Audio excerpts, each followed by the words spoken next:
High school, everybody, how many people have wrestling in the high school? And what is one of the things that's taking over the most that you see in UFC? Wrestling. What's the one thing you see most of them doing? Don't move. All right, don't move. What is it? Boxing. What is boxing? It's always been a part of our culture. So now you got a lot of kids that's old with that. So the last thing you want to do is really deal with that situation. So what I try to do with my students, I try to get you to go back inside yourself. Look at there's something in your life that was challenging. Every time you practice, if you can hold on to that experience. Bruce Lee created his art on a combative level because of his environment. The Gracies, because of their environment. You can do the same thing. Everything that you learn is to try to free you from somebody else that's trying to enslave you. So the motions that I'm showing you, even the rhythm and the flow, the reason I tell my students, when you walk out the door, don't forget all about me, because if you call me, I can't come and help you. When you walk out this door, you got to be able to adapt and adjust to whatever comes your way. So even that simple little drill, stand up with me.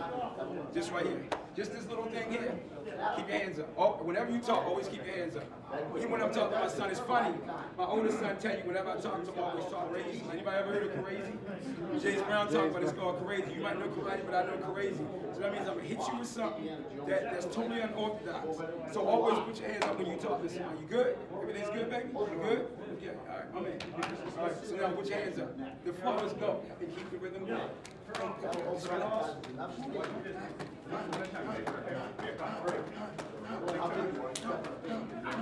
Oh, what about if everything I said what about if everything that I did was based on that sort of rhythm? Even the way I step, even the way I talk, even the way I communicate. I want to give you a couple of things that you can build on. So the same thing I did with this, we did with the punch. Keep going.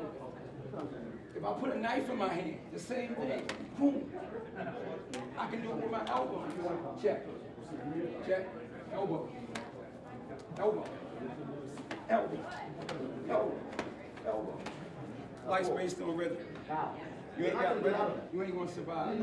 So those sort of drills are what I want to introduce you to a little bit more from a traditional element. I know people say traditional don't work. I don't believe it. I really don't believe it. Traditional kids, everything. And like I said, if you look at UFC, we see it now. It's going back to a whole traditional element. Jump, reverse punch come from Taekwondo. Spinning no kick, bang. So now because everybody's so used to doing simplicity, and a guy comes with an unorthodox traditional element, you're not prepared for it because you're looking for what? Simplicity. I always believe that if I got to change the game. I got to be so in tune to the rhythm of the environment that I got to change it. If I'm walking down the street and I see a couple of guys, and I think most martial arts think like this. If you walk in the neighborhood and you see a guy standing there, and you know that he's out to get you, that's what I think most martial arts do. It's like an Eddie Murphy little joke. He said most people, when they hear a gunfire in the hood, most people that come from the hood run from the gunfire. Most people that don't come there, they go to, oh, who's that shooter? And they going to find out what's going on. What I'm trying to tell most of my students, you want to go away from that situation. You don't want to go into it. The last thing you want to do is fight. If we do a technique, if he throws a punch and I throw a technique like this, which is the basic chi knot, and I'm bringing them all down, boom, and I rock it, turn your face the other way. You know why? Turn your face back the other way. Because I believe if I'm on the street and I do this to you, I'm going to drop my knee down and crack your jaw. I'm going to shatter it where you can't move anymore, so always turn it down. Okay? Stand back up. So when I teach a lot of techniques, I teach overkill because I don't know other way to be. But I believe if we practice overkill, then you know peace. The last thing you want to do is kill. Making any sense here? Give me some feedback. What do you get so far? What we talking about? And somebody, how much time do we have? Okay. Give me some feedback. I actually kind of like it because a lot of things we do some Tai Chi stuff. We do this and pushing. And that one, you know, it's working, getting that is different. And what we do, you got the same concept. One of the guys that trained my dad, he's the same way. He's from downtown streets. When each punch comes at you, side step, stop, bottom hand. So it's like a refresher for me, which is very nice. Nice to see that too. And they learn does a different, movement style like that. Anybody else? I got a question. Yes. Is there something that would cater my to have a host similar to demonstrating? Try that again once or twice, a little bit. Don't come by. This is my daughter. It's funny. Her name is Naila. That means one serves God with love. My little son, his name is Messiah. You know, of course, we all know what Messiah means. But I train her and push her just like a guy. My wife has actually been attacked and kind of beat down, left for dead. She has a video out called Women's Rape Prevention. But one of the things that I just say the same thing, one of the things I always tell my daughter, from a self-defense standpoint, just like I'm talking about awareness, regardless of whatever guy you're dealing with, never let him pay for nothing for you. So we're gonna line up. If you're going to a movies or you're going out to a date, come with your own money. Don't ever let no guy pay for your stuff. Okay? Don't let them come and pick you up. See, because I used to be one of those guys. I have a book coming out called Willie the Bam Johnson's Transformation. I have one out that's already been out on the New York bestseller that's called Complete Martial Artist. And a lot of times when I teach ladies, I'm teaching you who I used to be. Because with the drug game, it was a level of disrespect. All you did was disrespect women. So what I do with my daughter and my wife, I try to tell them how I used to be. So the last thing you want to do is lose your independence when you're dealing with a guy. You know what I'm saying? Because it starts with that. Even if, it's funny. I can't even explain because she's so quiet. But if you see her now and how I use prime example when she got a black belt. In the midst of a black belt discussion, I took her belt and I cut it up into little pieces. And everybody thought I was crazy. But what I did was instill in her some independence. Where now she don't need another guy. When she fights with you, when she do whatever, I don't believe that you're less than or he's better than. I believe if you approach that situation and you demand that somebody deals with you and talk to you that way, then it's going to grow. To me, it's the time to back away and become aware and get out the situation. Is when somebody says, no, I can't work like that. Listen to me.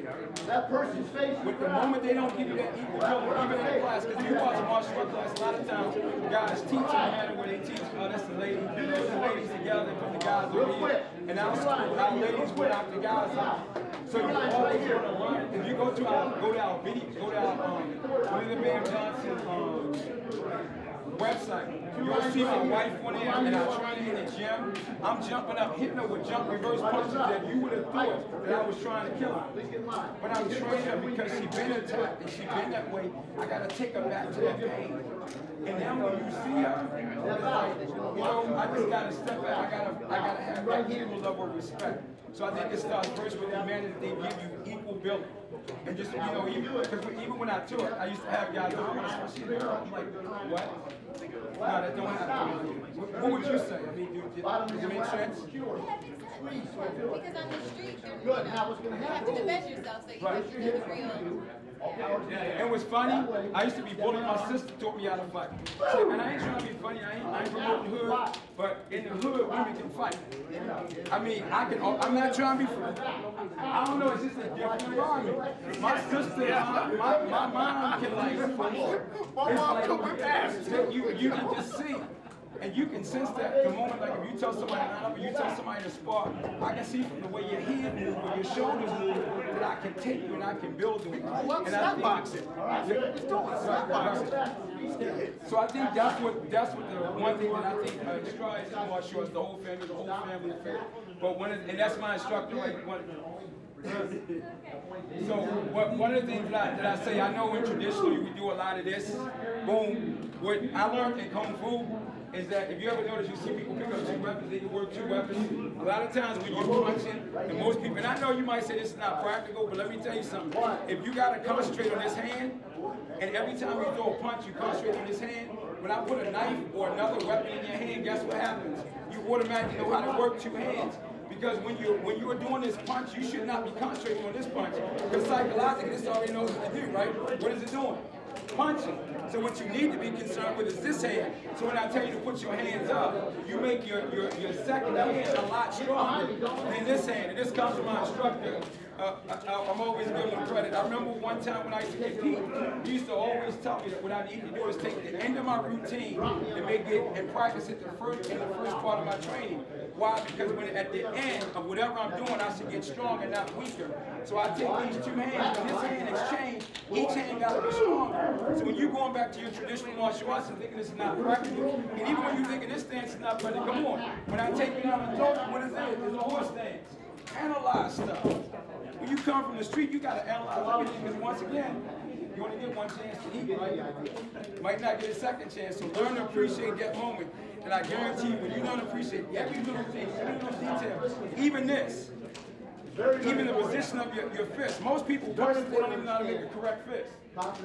You so into learning all these different concepts from another man so he can enslave you and stop you from growing, that you don't even know the proper way to make a fist. Watch most people. They don't even know how to stand. When I tell most people, stand up, get a fight stance. So if I'm like this, most people can't fight on both sides. So I say get in a fight stance, most people line up like this. You don't even know how to fight like that. The most general way that most people fight change legs is like this. You got to be really good to be able to fight on both sides. So what you want to do is break it down and really analyze those moments. You analyze your hands. He said, put your hands up. How are your hands? In a combative situation, you going to get into that stance? No.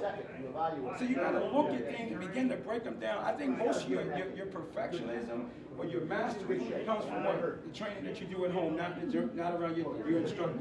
Because when I came up, I always took what he showed me in the dojo, went home, practiced, and I came back in, and I wanted to like show it. I probably got one leg in on my teacher, but then he probably hit me on the other side of my face, so I went back home and kept on practicing. And even to this day, I continue to do the exact same thing. I think that's the greatest thing that you can take from this.